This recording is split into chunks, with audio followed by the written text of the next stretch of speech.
Good morning, good evening, good afternoon, wherever you are in this world. Welcome to our webinar From Power Politics to Conflict Resolution, exploring the work of John Burton.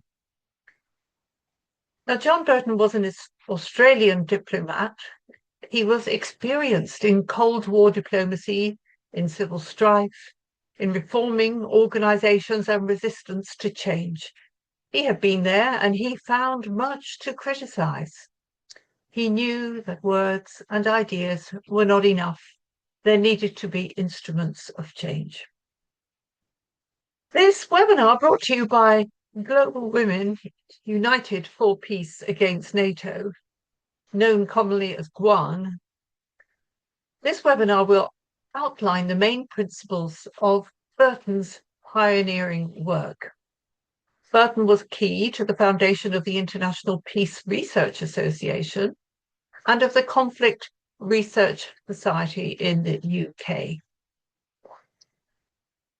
He knew that war was easy, peace was the most difficult road. He knew processes had to be in place.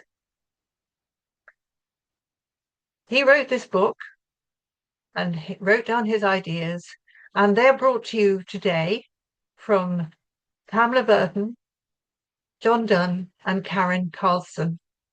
I have to say that Global Women, GWAN, being a member-led organization, a flat organization, we take our ideas and much of our inspiration from our own members. And Karin Carlsson brought to us the work of John Burton and the idea of running a webinar. So thank you so much, Karin. Now, Karin was a Swedish retired pediatrician with a PhD in peace education and conflict resolution, and with special interest in John W. Burton's work to influence the understanding and the resolution of conflict to attain non-violence and peace at all levels. Now, the work of Burton is no mean task. It is almost a lifetime's work, and we'll be also delighted to bring his daughter, Pamela, and David Dunn, who is the author of From Power Politics to Conflict Resolution, and I'll introduce them separately when they come to speak. First of all, let us hear from Karin. Over to you, Karin.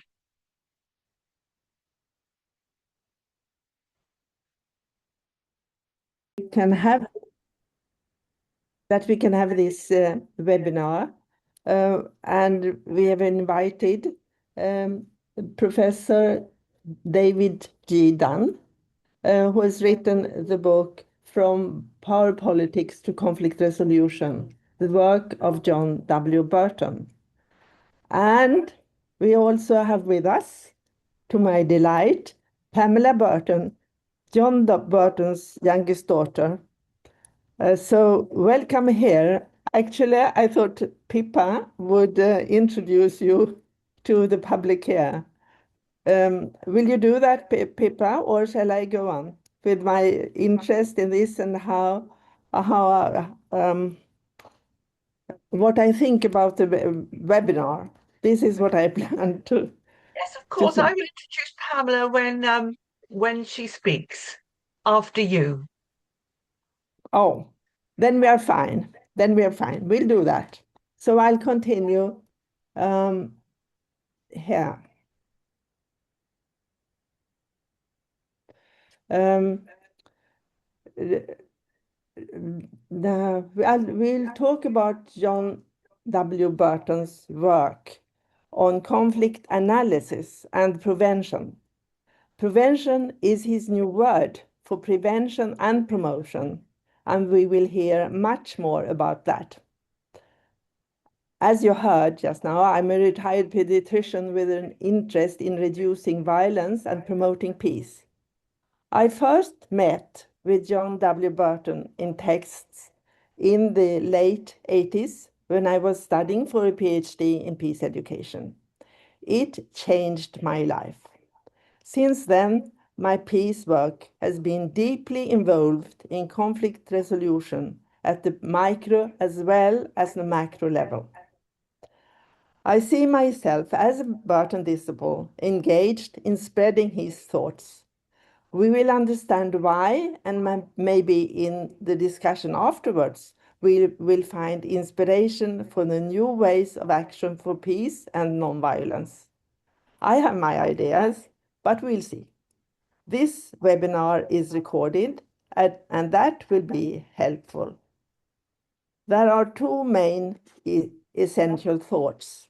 Number one, the thinking can be applied at all levels, the local as well as the global one, micro and macro levels, and all in between.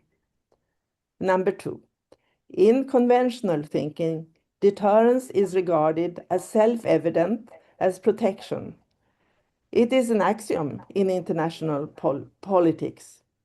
However, it's only a theory, and even a theory not proved to be true in the long run. As we see, there is violence, threat of violence, and wars all the time. Apparently, something is very wrong. Burton said that deterrence does not deter when deep-rooted human needs are threatened or frustrated. They will be pursued regardless of circumstances and consequence when no other option is available.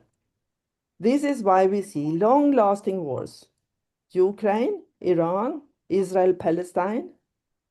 Essential needs are here threatened. These must be considered. Security is indivisible. Either there is security for all or there is no security for anyone. So all parties need to feel safe. This has been forgotten in politics today. The problem has to be found. The problem behind the conflict. Therefore, analysis is needed, like Burton stressed. It is a political problem to make people see.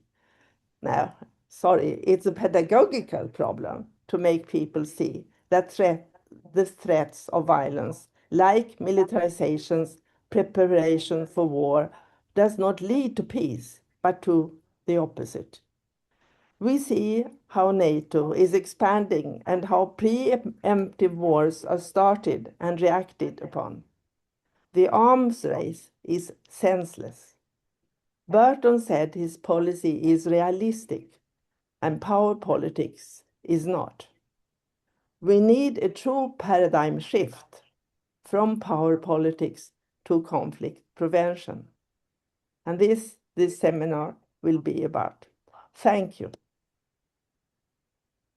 Thank you so much, Karin. And yes, we are so happy to have both Pamela Burton and David Dunn here on this webinar today. And we are just so interested in this work and into learning more about the whole thing. So I will introduce Pamela next. She is the youngest daughter, as Karin said, of John Burton, and she's a retired lawyer and mediator. She's also the primary author of Persons of Interest, an intimate account of Cicely and John Burton, which I believe is still available and was published in 2022. And co-editor with David Dunn and Hans Gunther Brauch of John W. Burton, a pioneer in conflict analysis and resolution. And that is a 2024 book.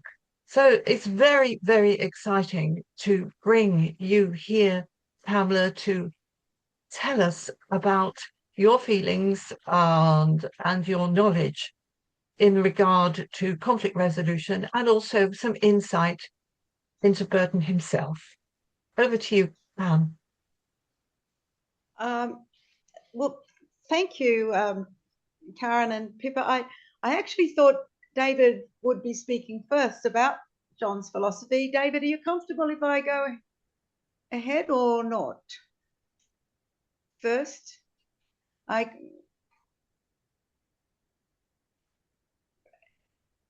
can't hear David at all at the moment. Do as you wish, he said. Okay. All right. Well, again, thank you. As I opened in the daughter's overview, in the John W. Burton, a pioneer in power, conflict, and analysis and resolution, John infuriated many people.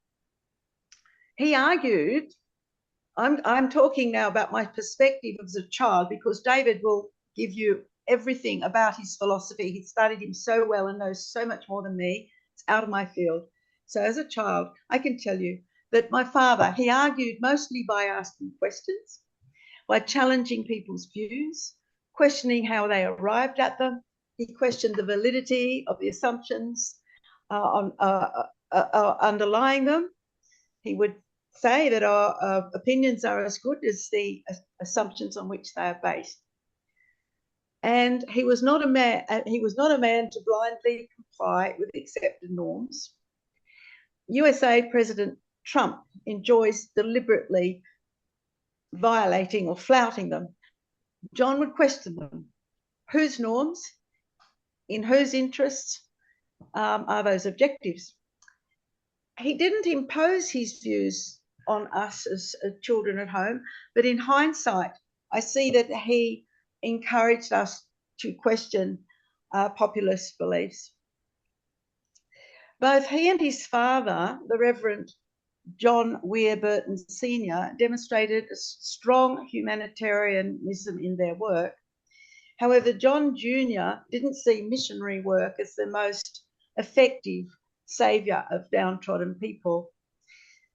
While, like his father, passionate in his mission to pursue peaceful solutions to problems and his belief that all people should be treated equally, unlike his father, John did not expect God to help him in this. We children then were raised by atheist parents, but under a heavy influence of Methodism.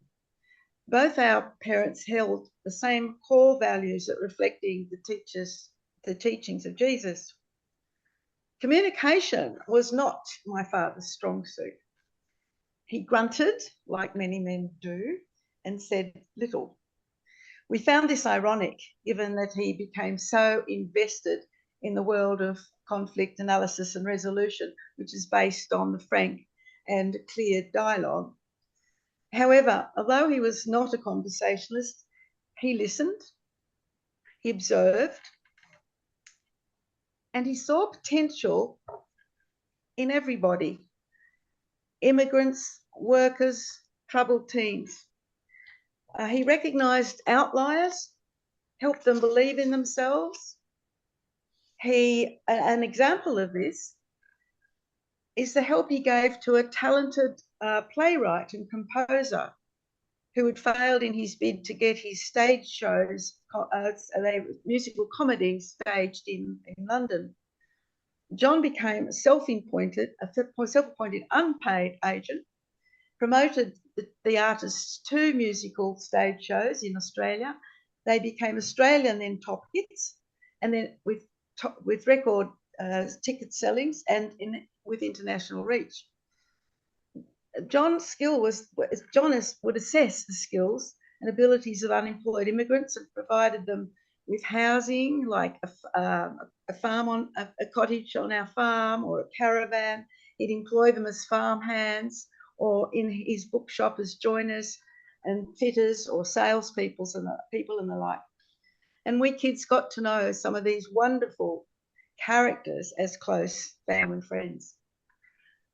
On the domestic front, John was not always there for our mother, Cecily, who loved him but found him impossible to live with. My book, with my sister's assistants, Persons of Interest, provides a very frank account of John and Cecily and their struggle for compatibility and personal fulfilment. I expect that so much was going on in John's head, His mind was never quiet, that it would be hard for anyone to live with him. He saw possibilities in everything. He seized opportunities when they arose. He made rash and frightening decisions. When he implemented initiatives, and my goodness, there were many in his multifaceted life, as a farmer, as a bookseller, as an entrepreneur, he usually did it differently and always successfully. He had thought them through and allowed for every possible curveball that might and did come at him. We have a Trump-like politician in Australia, Pauline Hanson, whose far-right political movement is gaining traction. Her emergence 2 decades ago frightened most of us. But our father, to our horror, applauded her. Why? Because misguided in her values and her thinking she might be, this fish and chip shop owner emerged as a person who listened and assessed the deep-seated social and economic unrest brewing in her own community. From a different perspective, she saw what John knew. The traditional two-party democratic political system that had served people well enough in past times in purporting to represent the views of the majority on some major current issues was now seen to be failing large and diverse minorities on a multitude of issues. She emerged, like Donald Trump, as a symptom, not of the cause of the troubles within a society. What would he make of Trump? Just that.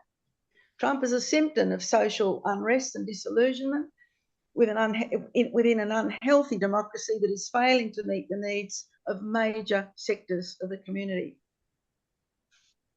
Now, John was honest in stating that some conflicts were not resolvable. Personalities, power, greed, other traits play a part.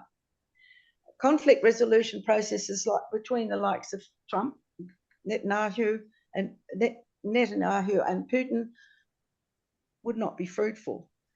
None is likely to enter in the process with a determined resolve to see how the other party views the issues in contention. John would want to work from the bottom up, to look at the unfulfilled needs of the source of the unrest and anger in communities of the countries of those tyrant rulers. What is the root cause of the dissatisfaction that pushed them into supporting such leaders? It's the communities cowering under such leaders who need to be empowered if they are to be engaged in processes of change. I have a few other observations I made in my young adult years on John's thinking. I learned that while in 1945, John's presence at the United Nations organisation, precursor to the UN, with his minister, Foreign Affairs Minister Doc Herbert V. Everett, whose participation put Australia on the world stage, John saw the formation of the UN as an achievement. At the time, however, he saw the flaw in allowing the Security Council permanent members the power of veto. How could it work, he argued, when permanent members were of one mind in a current context and might not be in the future? And recently, the USA and then Russia's veto proved that he was right. So again, in hindsight, I understand why as children, Dad never said no to us going to a particular movie that was he thought was unsuitable. He would veto it. The word veto became a household use, and I see now that it irked him. It irked him about the United Nations, and until he saw other reasons to explain the UN's apparent impotence to prevent state and international hostilities. He later asserted the UN to be flawed in its inception. It was charged as peacekeeper after the breakout of hostilities, but it had no structure to be a centre for the resolution of conflicts. He was, as David will demonstrate, a man of evolving views.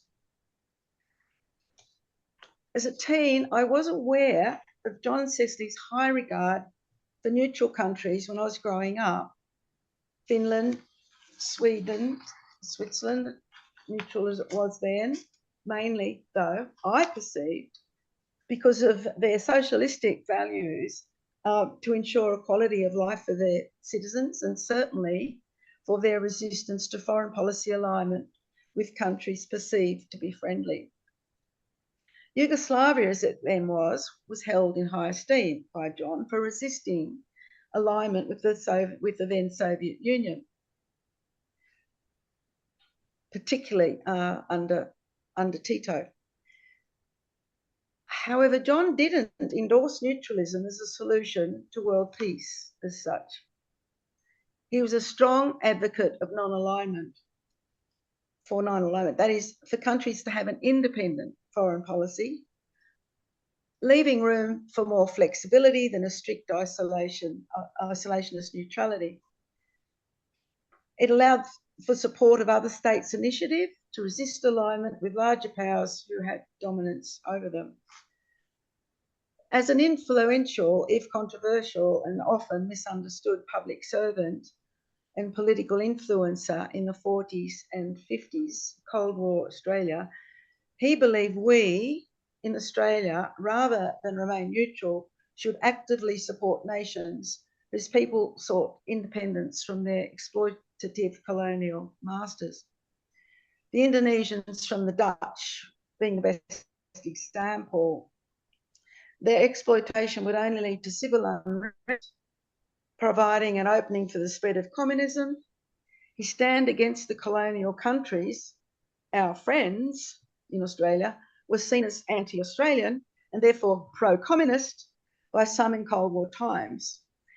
John maintained that the only way of protecting a country from an authoritarian or communist rule was to free the people to develop their own democratic systems through economic and social stability.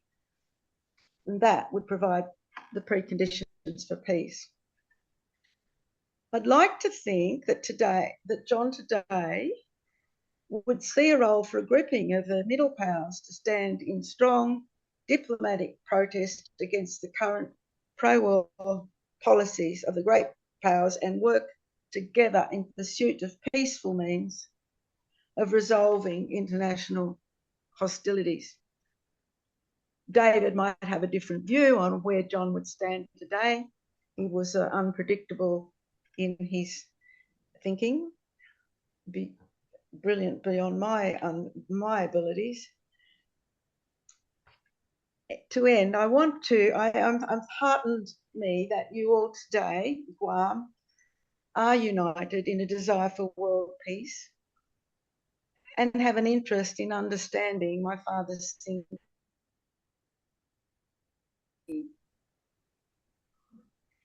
His pursuit.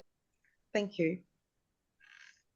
Thank you so much, Pamela. Now, it was really useful to have an insight into the man at this stage before we hear even more about his work. I found that fascinating. I really did. And I think that such insight was useful at this stage in the webinar.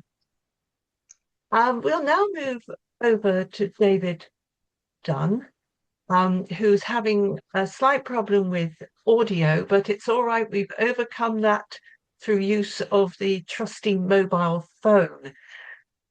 David J. Dunn, after postgraduate study in the United States and London, he taught international relations and security studies, principally at the universities of Staffordshire and latterly Kiel, where he was an honorary senior research fellow before he retired some years ago.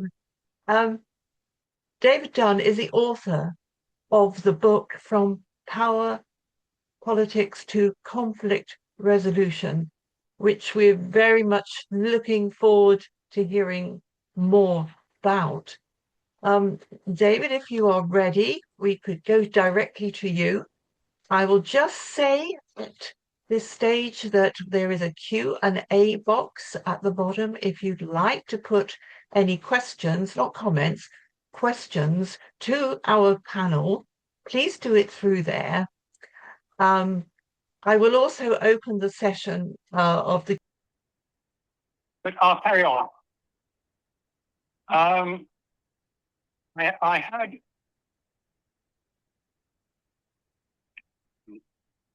had an experience in the wide world for 1 year after school when I went to work in a large factory in Greater Manchester. And that was quite interesting because although I didn't learn a great deal about what I was supposed to be learning, I learned to get on with people I didn't know. We often used to do the work too quickly, and then we had lots of spare time. And I learned a lot from people who were not my friends and who were not my relations. And that's where I started to get into the wider world. I went off to University College to study for a BSc in economics. And it was a very disappointing experience. For example, I can remember the economics lectures. They were boring as could be. And when I say about I had the people in the factory, I couldn't find any people in the economics. I could see the intersection of graph and this and that and optimum and this. It wasn't about the real world. And I thought to myself, I really can't go very much further with this. I had international politics as a subsidiary and followed on through with a joint degree. So I thinned out and avoided much of the economics. And that's where I met John Burton and also Georg Schwarzenberger. Georg Schwarzenberger was the man who offered John a job in London. You could not get two different human beings. What I will say about Schwarzenberger, two things. He wrote a book published in 1941, Power Politics. All he needed to know was in the book. And this is how he put it into practice. There we were in a huge lecture theatre, full to the sky. And without prompt, he shouted to the middle and pointed to an African student and said, "You get out. You have not paid your fees." And that was a moment of absolutely unnecessary behavior. He humiliated that young man, and I've never forgot it. I thought, that's the measure of the man. Mm-hmm. In the same place, I wonder how John went along with Schwarzenberger from week to week. Probably, I think his strategy would have been avoidism. But I did enjoy international politics, international relations at University College. And I think what John had, as Pam has said, plenty of practical experience and a very, very engaging manner. He didn't say or didn't even hint about, I've been there, done this, I'm the authority. He didn't command, he respected the students. And for example, if only half the seminar showed up, he'd say, come on up to my room. Okay, what do you want to talk about? He wanted to know what we were all about. He said, you are the future, let's get down to it. And of course, international politics, John had been in the practical end of it in Australia. Interesting point about the foundation of the United Nations. I know that I was there, but he never said that. He just kept it, he knew what he was doing. But if you look at the state system, that's the problem, which John actually full on tried to engage and change. And if you look at the system of state, it starts in Europe in the middle of the 17th century. The 30 Years' War, 1618 to 1648, was barbaric, destructive, and all the rest of it you can guess. But it set up the state system which we live in with now. The notion this territorial-based unit called the state was not anybody else's, it was ours. We were sovereign, and we said what happened in our territory. But the easiest way to consider it was the way it was taught for many people. It was like a billiard ball. Billiard balls on the table, they banged into each other. Sometimes it hurt, sometimes it didn't. But John thought there's more to it than this. The actors, the major actors for centuries in international politics were states. But states don't make any decisions. People acting for states make decisions and do the driving and the guiding. But John was interested in human behavior, and frequently the problem was that states were going in the wrong direction. And he would say to people, "You've got it wrong." Not angrily, but quite sensibly, "You've got it wrong." And his manner was very good, and it was very un-English. I need two hands for this. There was a style, for example, of the British academic. On the one side, it might be considered, but nevertheless, on the other side, there's another. John didn't do that. He didn't play that game. He said, "You've got it wrong. We need to do something different."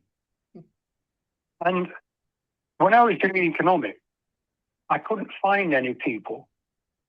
And I remember saying to the economics lecturer, a very, very well brought up, high-class English woman, and we were talking about liquidity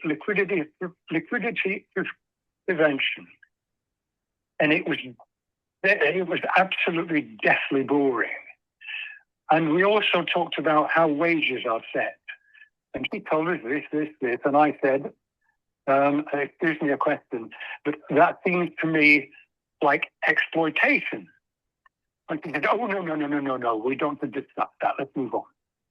And I thought, this is not what I want. And so I put most of my effort into international relations. I wasn't seduced by John Burton. I just liked the way he did it, and that's what I wanted to know about. Particularly the problem of war. As you know, post-war people, we knew people who were killed, we knew people who were injured, we knew people who had to carry the burden of mental illness. But John didn't say, the way I will do it is this. You can consider the letter T, horizontal and vertical. The traditional look was the vertical. Let's look back and see what happened and see if we can get any idea of what to do from the past. John didn't do that. He did this. He looked in the horizontal, not the longitudinal approach. He looked at psychology, anthropology, economics, etc., etc. And what he didn't know, he asked people who did and said, "Help me." So John at University College had helpers like Sir Michael Banks and John Groom and Christopher Mitchell. They were my tutors as well as his assistants, and it was absolutely a wonderful experience. I can see it now, and it is just a wonderful, wonderful recollection. And what they did was to say we have to go beyond the states. Because at this time, in the 1960s, 70s onwards, we had multinational corporations. We also had revolutionary groups. So states were not the only actors in international politics. We had to go much wider to incorporate the agents who moved international politics, international relations, it should be more accurately discussed as. And why do we keep getting it wrong? How do we come to get to a situation where warfare got to the nth degree of destruction? Well, we look at the conventional wisdom way, way, way, way back. Why? Well, that was the wisdom. Cicero. Might is right. Is it? Hobbes. The absence of the Tomatov, the 17th century British philosopher, in the absence of order, lives of individuals will be violent and short. Those are the sorts of things that the conventional wisdom looked at and said, we've got to do things different. But they didn't do a lot differently. John Burton came in and said, you've got it wrong, in a very mannered way, and he looked for alternatives. One of his first books, by the way, 1954, The Alternative, about Australian politics. He didn't rant and rave, he said, there's the book. And with us as students, he really did respect us and said, what do you think? And I think he learned from the students. I think he certainly learned a lot from his colleagues, and he got on with it. And he wrote, and he wrote, and he wrote. And why? Because the writing made it clearer. He didn't say, this is what I'm going to say. The writing clarified his thinking. And he wrote a lot. What did he do? He came up with new ideas. Ultimately, for example, he removed the word prevention to something called prevention. So he looked at processes used by ordinary people, by governments and organizations. What did they do in steering their aims and fulfilling them? What tools did they use? What errors did they make? What learning process did they adopt, if any? Because sometimes say it didn't work because we didn't do it hard enough. But he needed, I think, a framework to say mass violence is not efficient. It also has massive costs. And he therefore suggested that what you had to do was to set aside the cost against the benefits of thinking with innovation. Don't control change such that both parties in a conflict are satisfied, such that the issue that divided them went away. Not the stoning your shoe, but something which it once was, it's been sorted, it's now into history. History, we say, it's for lessons, but so often we learn the wrong lessons. So here we are, we have a state system and we have other actors who make things work. So international relations is not abstract, it's about people. So he went and looked at the whole question of anthropology, psychology, psychiatry, what makes people do what they do. And he came up with this word prevention. How can we not just carry on doing the same old things, but do things with innovation, conflict resolution? What did he do? One, he went into conflict areas in a way that was extremely risky, astonishingly brave. And I know he thought himself once upon a time he was going to be shot. That was when he was in Ireland. So he didn't just sit here and think, oh, look about this. He went. What's this all about? Tell me, that's the dead straight John Burton. What's it all about? Not what you think it's about, but what's the negotiable stuff in the middle? He also went to Cyprus. Very brave. The Greek and Turkish Cypriots. One man said to me, go across that fence there, you'll get arrested. He said, it's okay, and he went through and he was arrested. But he wanted to know, on the ground, what's the problem? What we need is prevention, problem solving. Not put it to one side and that will do for now. Let the thing be resolved so the issue goes away. It's a dynamic universe, and we have things we have to do. We waste so much time and effort and money on questionable things like deterrence. We have spent colossal amounts trying to, in effect, change the brains of people on the other side. What's it worth to do this? What's the risk? What happens if it all goes wrong? But there might be a consideration that their evident aggressive stance is a symptom of their insecurity. And look at it.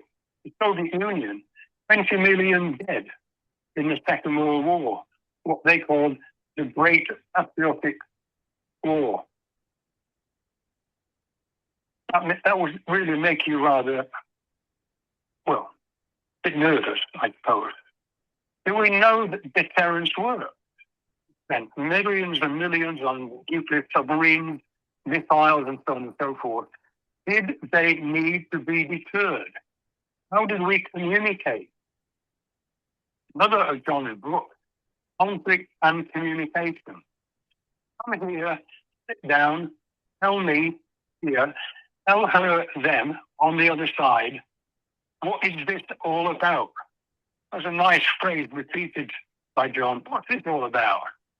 He sent it on the TV, I remember sitting, because he didn't like it, say, what's this all about? He wanted to know. And he was sitting these people down saying, what is the thing that divides you? Greek and Turkish are in the same place in Cyprus. Let's get to it. So he went and talked to them. He got them in workshops in London. Conflict resolving workshop. You tell me, I'm not going back to history of the Turkish Empire and the Greek Empire. I want to hear from you now. What's the problem in the behavior of you and you? And he was looking for a process, not stasis, not a stable balance of power, something which would evolve. Life is dynamic. We need to look at the future. He was not looking at the national interest. He was asking about people. What's your sense of what you need? So we got into the literature of basic human needs. What does that mean? Not want. The economic system gives us all kinds of things, mobile phones. You know what I'm going to say. The market comes up with all kinds of things, often which we don't need, but we do want. The economic system is about want. But what about basic human needs? What do we need? One, we need to be recognized. Two, we need to be respected. We are people. We don't want to be invisible. It's me. It's a human being. I'm not a thing. We walk through the town here in Stafford, an ordinary English town in the middle of the country, and there's a man sitting there. He sits there a lot of time. Most people don't even give him a look. At least he deserves respect. He's a human being in difficult circumstances. We were tolerant and sensitive to the conditions of people on this planet and were sympathetic to their needs. We would go much further forward legitimately without fighting. Now, John didn't say all conflicts can be solved, but he took the view that most would be. There needed to be a process of getting people together, a process of managed change, and respect for human beings. I'll just finish by saying this. I have a lot more to say, but I won't say it here. problem we have now is the future. The future is not going to look after itself. We have to change what we do. Because what we've done already has got the planet in a rather perilous situation. Oh, I know that Mr. Trump says that's a whole bunch of baloney. Global warming, forget it. It's quite clear. Just go forward a little bit and ask yourself, as the ice melt, as the oceans raise, what are we going to do with all those people who are living in and around the Asian River deltas? Not a few village people, a lot of people. What are we going to do when the temperatures get higher and higher and higher? We could stop it. We could do things to limit the damage and perhaps even repair. We need problem-solving mechanisms. And there is now that climatic imperative. It will happen. We will learn. We always learn too late. And we look back and say, we should have done this. We should have done that. Human life on this planet needs to be managed. And we can't do it by saying there's 140 odd or 170 odd different states. I will if you will. It's got to be a consensus because we're all in this together. The Westphalian system of billiard ball type, this is my territory and this is yours. We're all in this together. We should have learned this years ago when the Americans and the Russians went into space and they looked out, there was this little spot, and in front, oh, it's gone away. That's what we are. We're a vulnerable, spinning planet. And we need to do something about our future. That said, the costs of doing what we're doing will only get worse. We need problem solving at the level of the village, the interpersonal, the town, the city, and there are mechanisms to do that. If we would stop thinking about conflict, challenging, and the like. We need a perceptual shift. Processes, not spaces. We need conflict resolved, resolved, conflict resolution. And we need new systems that are adaptive. That is what the literature of John Burton promises. It should be engaged. The fact that he's not here doesn't mean that what he said is now passé. It's even more. And it's cheaper than the most enormous, expensive, and risky deterrence. It would be very ironic to find out, for example, if General such and such and Admiral such and such had a chat and said, you know, when you thought we had all of this stuff in Europe, it was just a trick. We just wanted to confuse you. We were never going to do that. It would have been crazy. It's a game. And there was one major text 50, 60 years ago, the game of nations. That game is past. We need to get real. Not in the way that the arrogant our politics people said. What we say is realism. No, it wasn't. It was selective dipping into history, selective in terms of an agenda. It was, so to say, authoritative, but it repeated the same old errors all the time. Why on earth did somebody not say, after the Battle of the Somme in 1916, with 61,000 men dead, Why didn't somebody say there's a different way of ordering this world? In the Second World War, we thought it was legitimate to drop bombs on children, women, men, cities, villages. Why? Because that was the way we could win. And then we inherited a whole pile of problems. The occupation of Japan, the occupation of Germany. I heard this morning, by the way, that the Americans are taking back 5,000 American soldiers back to the United States. What are they there for in Germany? As a presence and deterrent. Deterrent is risky, it's expensive, and it doesn't necessarily work. If you want to know something about the enemy, engage them. That's what John Burton did. What do you want? What do you want? So, spread the word. We need John Burton's work. PDQ. Thank you very much. Thank you, David. That was absolutely wonderful. It was above thought-provoking. I think we have learnt much from what you've said, and there's probably a lot more still to learn from the actual work.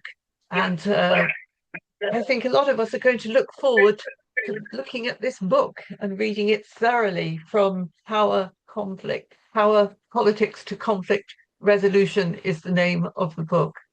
So that was remarkable. Now, if you'll bear with me a moment, I will look at our panelists and our participants and try to let everybody in for the question and answer session. I think I'm going to promote everyone to be a panelist, so we all have equal status. Can I also say that please raise your hand in the bar below. You'll find it if you have a question, so that I can find you easily. There's far too many to go on one screen, and I'm not the quickest. So please accept the promotion to panelist, which I'm just have to run through individually.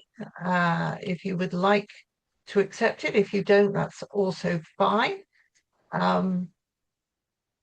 Let me just go through.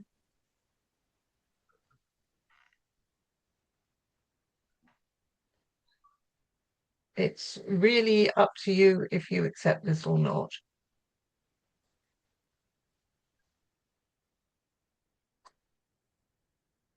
Sorry, this is a bit laborious, but I'll get there.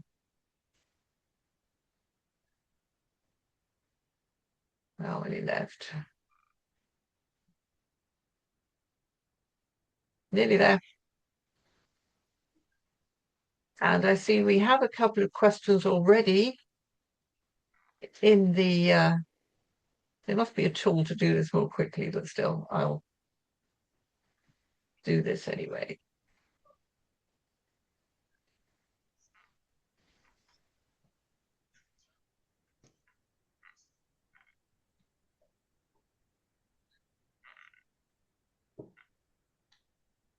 Okay. So I think you will all have the same position as panelists. I'll look at the question and answers, which you are all free to look at as well, to see what people have put in already. So I'll start with the first one from Cymru Gomery, who is in Canada. She says, do you think a diplomatic solution to wars like the ones in Iran and Ukraine is possible when the one party is not acting in good faith? So I don't know who would like to take that particular question. David, are you prepared to take that?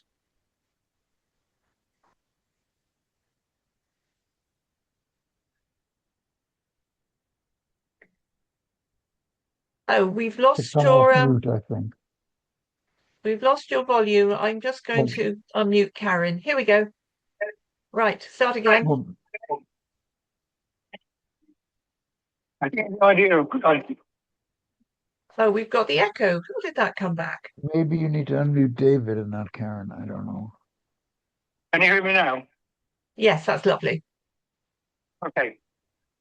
The whole question of good faith is, of course, one of those words associated with traditional diplomacy. We can only make any progress if the other party is acting in good faith. I think the way to reconstruct it is that what are the interests and what are the costs incurred by both sides, that there is an incentive to settle rather than continue. Because it's often the case that you have a strategy, it doesn't work, and often you say it's not working because I'm not working hard at it, which makes things more difficult. But I think the point about John Burton and discussion, let's pull away all this nonsense, but only straight, what is it that you want? And frequently, they both want the same thing, an end to this persistent destruction, waste of resources, alienation of the population, and opposition. And it's the question of, I think, the outcome can be positive. It doesn't mean win and lose. It's not about necessarily territory all the time. But if, for example, you look at what went on in Ireland, and John went to Ireland, you would look at it and think, this is never going to end. The Irish problem for the British, or for the Irish and the British problem, went on and on and on. The differences were taught in schools. People lived in different parts of the town. They never went there. The use of words is very interesting. For the Republicans, they had a place called the North of Ireland, which is a geographic description, not Northern Ireland, which for the Protestants was a political description. And I would suggest that if it can happen in Ireland, it can happen anywhere, because that's several hundred years of deep, deep, deep position and phenomenal damage. I have finished now. Thank you. Thank you very much. I don't know if Karin or Pamela would like to add anything to that.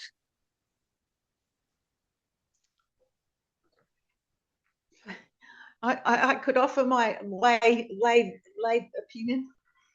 There's no way things can be resolved by deals, imposing something from the top onto people, in my view. Diplomatic solution at the moment is just simply deals and bargaining or whatever. It's not, you know, I think, and David has such a much better understanding of this. But from all the studies, all that I can see that John's experience was, it has to come from the people. It's not about boundaries, and they are going to have to, in their own countries, deal with those leaders. How that'll happen, I don't know, because I don't think the Russian population or the Ukraine or any other population want these wars. But how do the people get engaged so that they can have a say in this, you know, we're going to do a deal or we're going to have a negotiation. What does it mean? Just arbitrary lines like Korea? I can't see how this is going to resolve except by constant bloodshed. I'm disillusioned, so don't know. Karin? What's diplomacy anyway? The key word, I think, here, and John made much of it, is the question of legitimacy. It's accepted by both sides. It's not a question of we'll split the difference and go home grumpy. It's legitimate. We both feel we're going to get something out of this, not least, and then you go through. It's not imposed. Conflict resolution is fundamental from the bottom up. And the way to get people's attention is not to shout at them. You whisper, then they pay attention.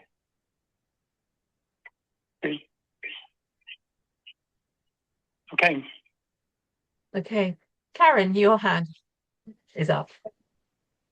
Okay, I think I would like to postpone that he said that John Burton said that even deep-rooted needs are frustrated. Deterrence does not deter, because you have to people to try to pursue their deep needs. So this is why wars go on and on, especially when there are existential needs at risk. So, so what Burton would ask is, what is behind what you wish? What is behind the want? And why is that? What would you get? That kind of thing.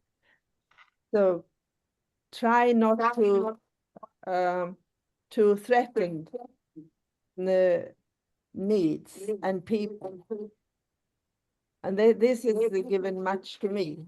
And that is so similar between the local level and the global level. The same applies, that he said very much. John Burton and Galtung, that you could compare and see what would work at the local needs, the local level.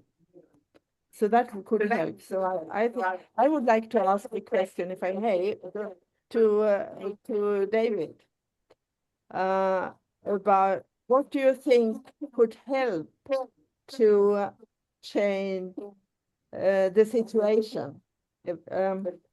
What especially important in the work of John Burton?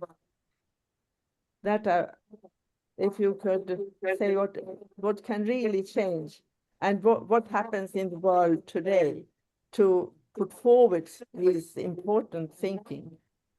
Sorry if I took too much time on this. Yeah. David, are you able to take that on?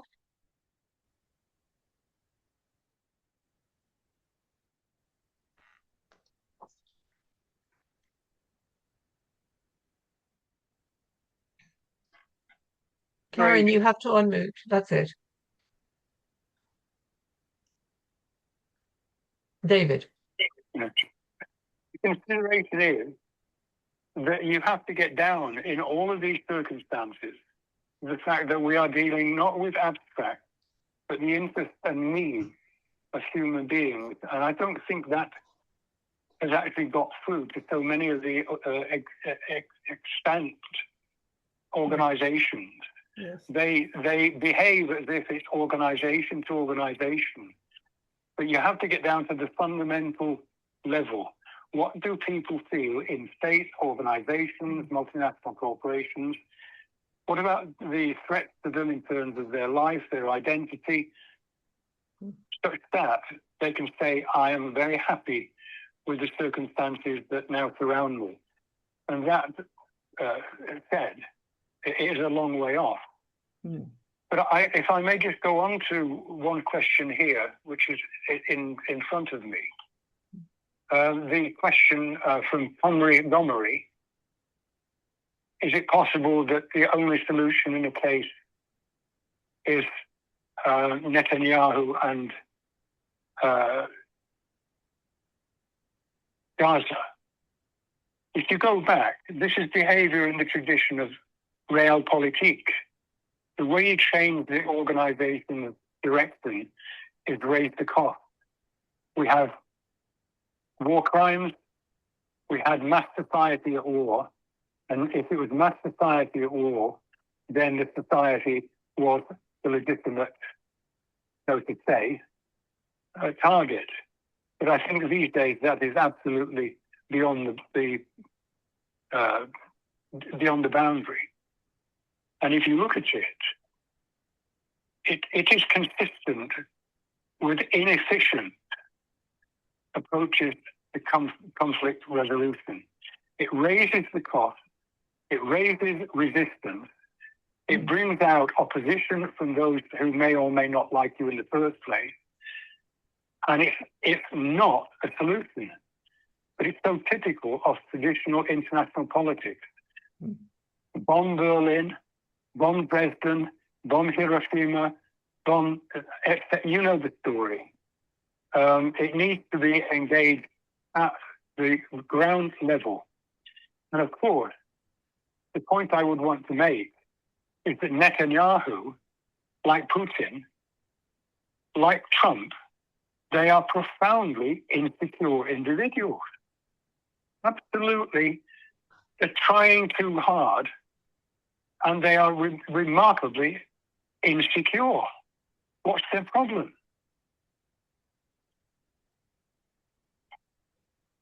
Thank you. Yes, indeed, there's a problem in leadership, which is accompanied by the lack of trust in leadership as well from the people. So it's a bit of a quagmire right now. And although certainly putting the needs of people first is the way to go, with somebody like Trump who's saying to Iran, we want your oil or we're going to destroy you. There's not really a good basis for discussion there. And of course, I mean, this whole situation is born out of ignorance, with Trump not actually realizing that Iran, which is the cradle of mathematics, is a very sophisticated country with very sophisticated leaders. So the bully in the playground hasn't been brought to his knees yet, and we have to perhaps continue on this path for a bit longer, which is sad and shocking because of the loss of life and the waste and the impact on climate change and so on. Now then, I'll just bring up my question and answers again when I can find them. And thank you for doing that. We have the next question from Mikhail Fuk. Pamela mentioned John Burton's views on non-alignment and neutralism. And so we'd all like to hear more about that. How did he distinguish between them? Pamela is frozen for the moment, so can we go back to you, David? Yeah, non-alignment was a word which became quite significant in the worst years of the World War. It was bipolar, the East against the West, and of course you had the whole process of decolonization. All these new states came into the game of international politics, joining the United Nations, having to make their own way, and there was a non-aligned movement. There was a stance by newly independent states to not go the American way, nor the Russian way, but perhaps in many ways have interest with both. Neutralism is a stance for a country in relation to, I think, an active conflict or a war, or a stance in terms of the structure of state. So, traditionally, Switzerland is the exemplar of neutralism. It's neither there nor here. It is what it is. It's not quite opting out of the game of the international politics. It's an opted for status. Does that help? Well, I certainly hope so. No, you can't see Now, me. Can you hear me or not? No? who is speaking? Is that Karin? I don't know. Can you hear me? No. Yes, I can hear you. It's Pam here. I have no idea what's happening my end, so don't worry. I'm listening to it all. No idea what. Okay, yes, you've frozen. Pam, Yes. you might like to come out and come back in again, or at least turn off your video to reduce the band of information. Kinna Skoglund has raised their hand. Kinna, would you like to speak?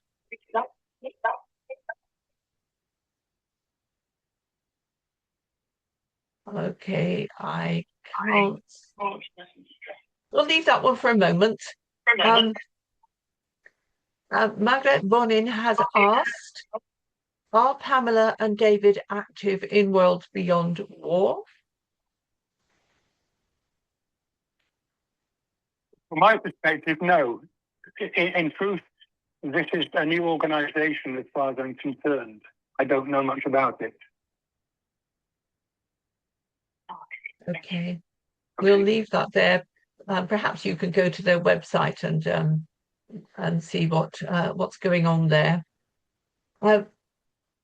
Finally, from Karin, is it possible that the only solution in the case of US as a proxy for Israel genocide in Palestine is for the international community to empower the ICC to arrest Netanyahu? And why hasn't this happened? That's quite a deep question.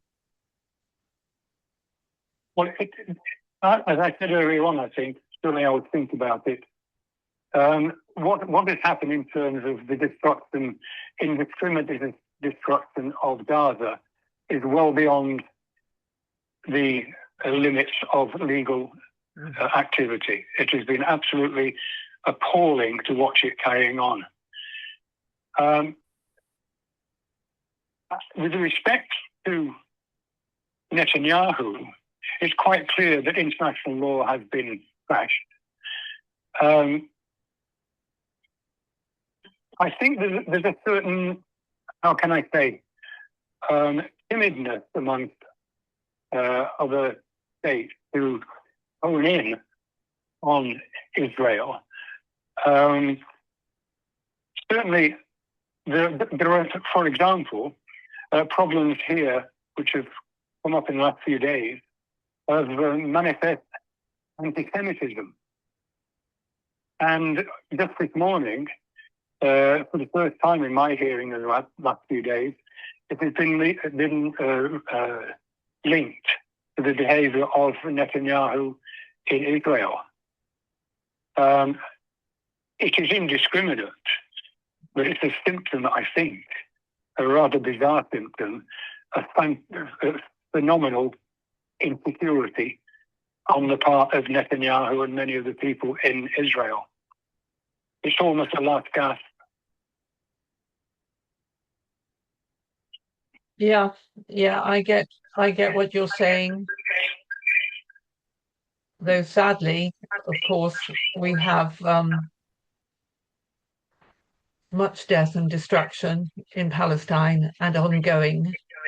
And interesting in the British news, although it's really day after day reporting this attack on Jews, it doesn't report attacks on Muslims, to, if at all, not to the same extent by a country mile.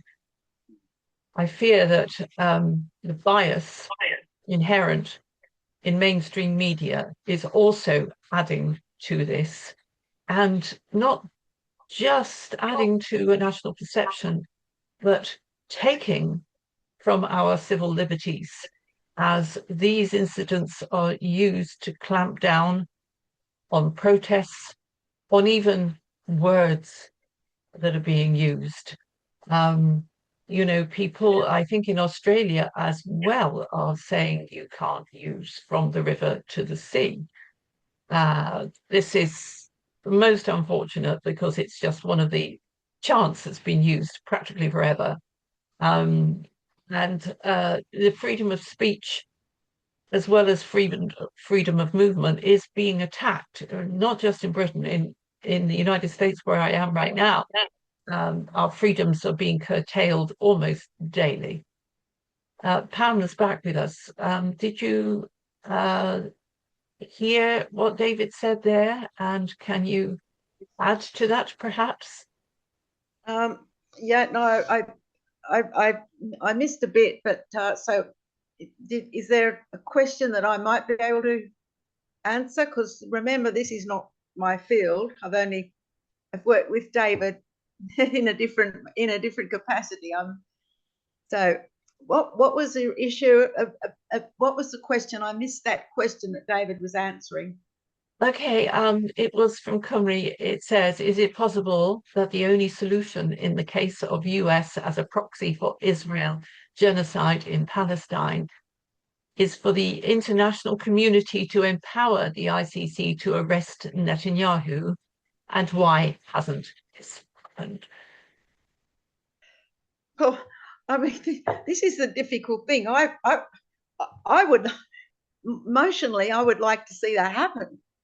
But whether that's reflecting my father's views or anything else, I don't know. At the moment, all the rules I've lived by, I don't like seeing people go to jail, getting arrested. It doesn't help. I've gone out the window because I can't see any resolution to this unless I'd like to see some of these leaders just get their guns and have a go at each other at dawn and end it that way. But unfortunately, there's more people to come up behind them. So what we need is we need big mass non-boundary movements, the mass people demanding and calling for sanity at the leadership. I mean, nobody wants all this loss of life.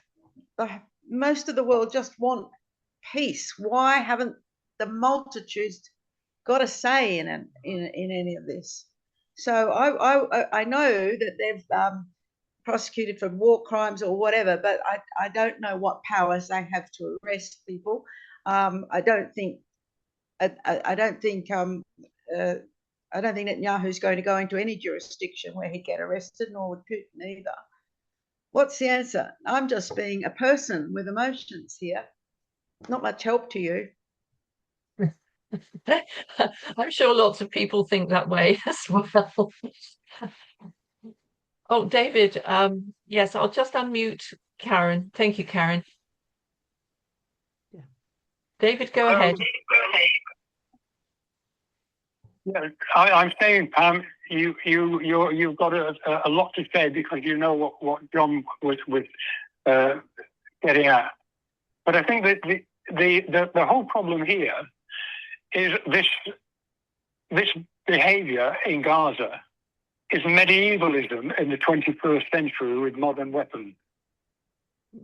And the sensibility is that you're picking on the Israelis, and that's anti-Israeli and it's anti-Semitic. It's forgive the bad pun, it's a minefield that very few are wanting to go through. And I would add, by the way, that in this country, very recently, last few days, the pro-Palestinian demonstrations, of which there have been quite a few and very long, they have somehow been particularly. That tells you about the nature of the sensitivity here. It's not necessarily they're saying we don't like Israel. They're saying we are for Palestine. Yes. Exactly. Yes, I think it's fair to say that. Oh, we got that echo back again. I think it's fair to say that the marches for Palestine are really pro-human rights. I've been on some of them myself when I've been in Britain, and we are supporting Palestine simply because all their human rights have been denied to them, even their right to life. And so the Palestine flag, of which I have two, is sort of an emblem of the ability for us to fight for the human rights and the human needs of others. And Palestine is just an example. With the ability to be able to protest in this way is very important. And our leaders hate it. Well, tough. We still should be able to project our thoughts and feelings in a public space. And that is what's going on, certainly. If nothing else, the situation in Gaza has woken up a whole generation to the reality of the world in which we live and the cruelty that is visited on certain parts of the population simply because they are powerless to stop it. And again, only the arresting of Netanyahu, who is in and out of court and always manages to catch a cold or have an important meeting to go to and never actually gets to his own corruption trial. We have a major issue there, which I think is not going to be solved diplomatically. I think the point about Gaza is that when I mentioned earlier on about human needs, basic human needs, the need to be respected. I think the problem is that, in fact, most of the Palestinian population has been regarded as object rather than subject, problems rather than human beings.